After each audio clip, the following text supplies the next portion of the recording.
अब जैसे इस इक्वेशन की बात करते हैं तो इस इक्वेशन में क्या बोल रहा है, in an S H M at the initial moment of time the particle displacement is कितना है मेरे पास 4 centimetre and its velocity -3 metre per second. The particle mass is कितना है मेरे पास 4 kg and its total energy कितना है 50 joule. Write down the equation of S H M and find the distance travel by the particle in 0.314 second from the starting. ठीक, ये start से ऐसा करके क्वेश्चन बोला है। देखो क्वेश्चन जब बहुत ज्यादा लंबे डाटा में है तो थोड़ा थोड़ा करके पढ़ना स्टार्ट करो।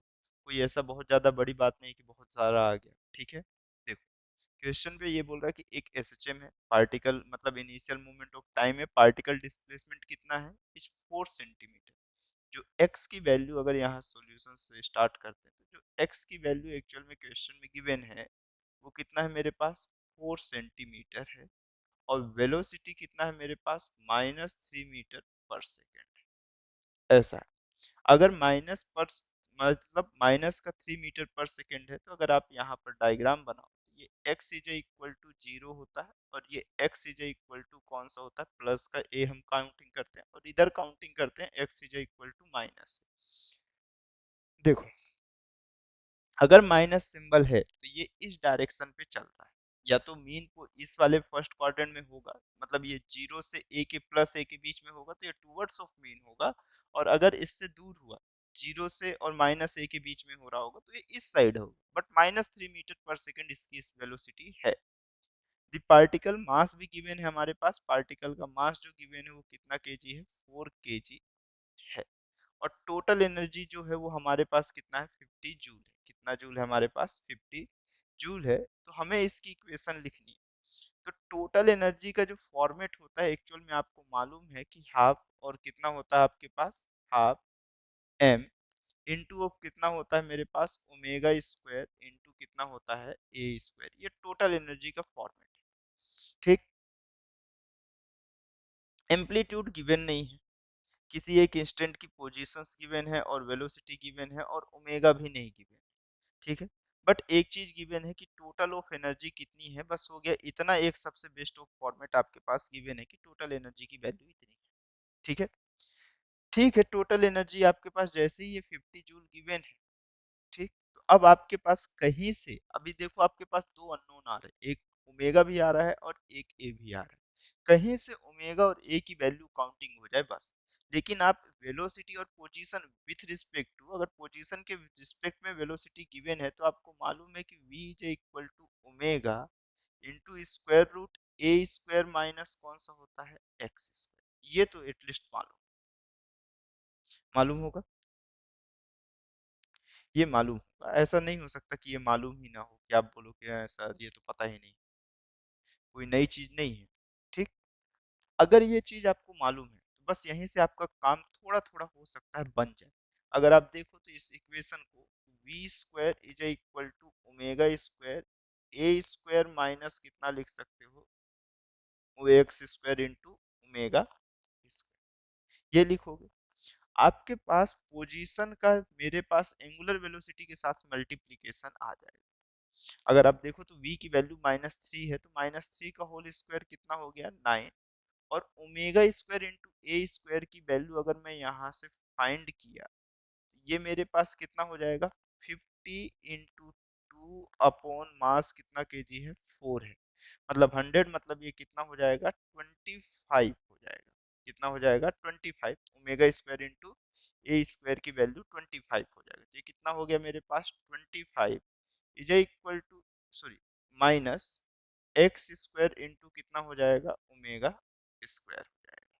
जहां पर से आपको ये पता चला कि x इंटू ओमेगा की जो वैल्यू होगी वो आपके पास यहाँ पर से कितनी आ रही है x इंटू ओमेगा। x की वैल्यू क्वेश्चन पे मेंशन है यार, फिर हम लोग ये ऐसे क्यों परेशान हो रहे हैं, सॉरी।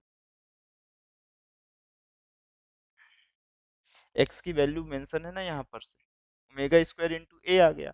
x की वैल्यू 4 है उस इंस्टेंट के लिए जब वेलोसिटी कितनी है -3 है। तो x की वैल्यू जैसे ही 4 है मेरे पास कितना है 4 सेंटीमीटर है। तो ये 4 का स्क्वायर हो जाएगा तो ये कितना हो जाएगा मेरे पास x की वैल्यू 16 हो जाएगा। कितना हो जाएगा मेरे पास 16 इंटू, या फिर ऐसे चुपचाप रहने देते हैं, इसको 4 इंटू कौन सा, 4 इंटू ओमेगा का क्या लिख देते हैं, स्क्वायर लिख देते हैं। ठीक है, जहां से 4 ओमेगा स्क्वायर की जो वैल्यू है होल स्क्वायर की, 4 इंटू ओमेगा होल स्क्वायर की वैल्यू वो 25 माइनस 9 कितना हो गया मेरे पास 16।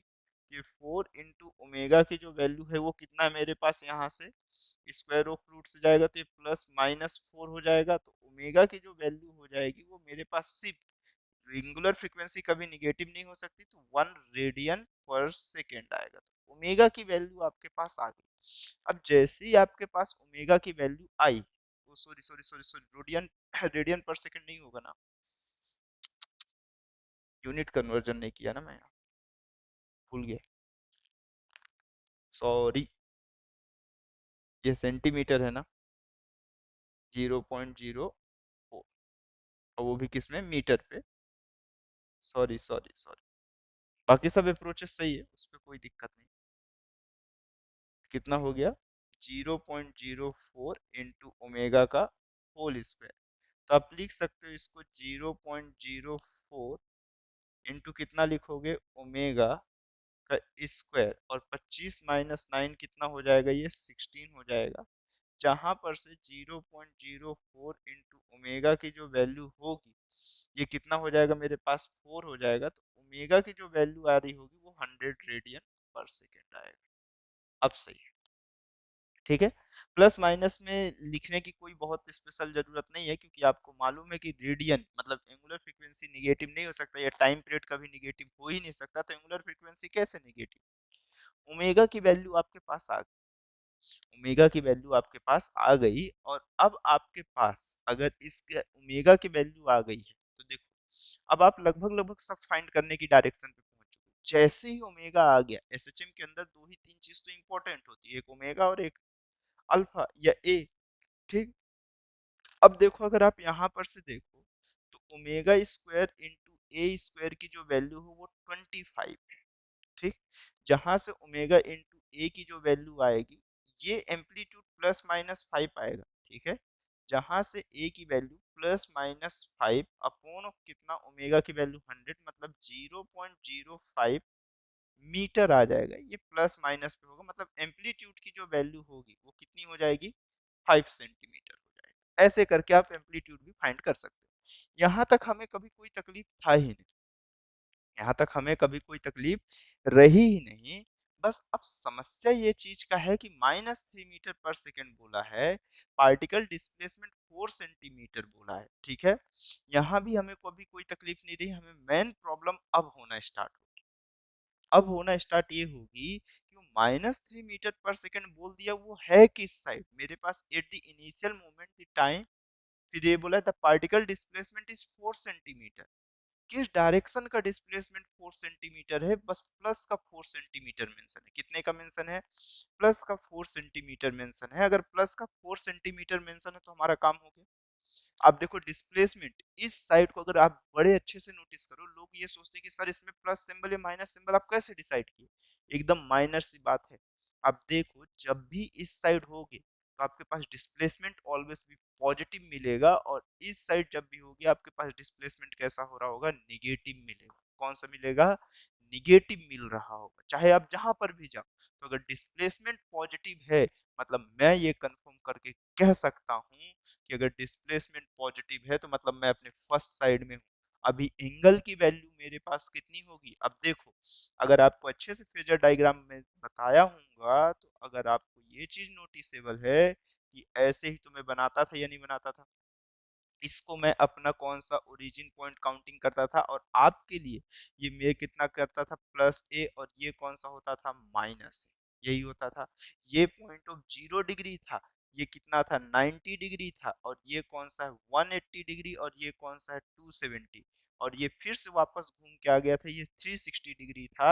और ये वैल्यूज को जब आप यहाँ से ओसिलेट करते हुए ऐसे चल रहे थे और ये इस तरह से चल रहा था, तब आपको ये कंफर्म मैंने कहा था कि ये x इज इक्वल टू 0 है, और ये x is equal to plus A है, और ये x is equal to minus A. हम ये कंफर्म कर रहे हैं, और ये एकदम फिक्स है हम लोगों का कि मेरे पास पार्टिकल किस साइड है, अपने इस पॉइंट पे, और इस पॉइंट पे मतलब जीरो से स्टार्ट करके इस तरह से मोशन, जीरो से 90, 90 से 180, मतलब अभी मैं 180 डिग्री से कम एंगल, पहली चीज। दूसरा, निगेटिव वेलोसिटी मतलब मैं पॉजिटिव एक्सट्रीम से मीन पोजीशन पे आ रहा हूँ, मतलब मैं ये भी कंफर्म कर रहा हूँ कि मैं अभी कहाँ पे हूँ, यहाँ कहीं। आई बात समझ में? अब मैं यहाँ कहीं पे हूँ और आप ये चीज देखना स्टार्ट करो, तो मेरे पास क्वेश्चन पे मालूम है कि सर्कल का रेडियस हमेशा सेम, मतलब एम्पलीट्यूड का जो डिस्टेंस है सर्कल से सरकमफेरेंस तक का डिस्टेंस, ये अभी भी कितना है, 5 है। और मेरे पास ये कितना है यहाँ पर से, इस वैल्यू की बात की जाए तो x इज इक्वल टू 4 है, मतलब ये वैल्यूएशन यहाँ से यहाँ तक जो वैल्यू होगी, ये कितना हो जाएगा, 4 हो जाएगा। तो ये मेकिंग एंगल कितना होगा, थीटा होगा। ये थीटा नहीं भी कह रहा हूं मैं, तो कुछ कह देता हूं, मान के चलो इसको कोई भी एक एंगल कहता हूं, तो मुझे एंगल ये चाहिए, ये ये मेरा फेस कांस्टेंट है, जो कौन सा है, फाई है। कितना है मेरे पास, फाई है। ओमेगा टी में यहाँ से स्टार्ट कर रहा होता हूँ, तो अगर एजम्पशंस करो कि मैं इसको थीटा लिखता हूँ, तो ये मेरे पास कितना होगा, बोलो यहाँ से, sine theta is equal to, आप लिखोगे परपेंडिकुलर अपॉन बेस, तो परपेंडिकुलर की वैल्यू कितना है, 4, और बेस की वैल्यू कितना है, sorry, perpend sine theta is equal to perpendicular upon hypotenuse, तो 4/5 आया। अगर आपको यहाँ से एंगल के फॉर्मेट से ये मालूम है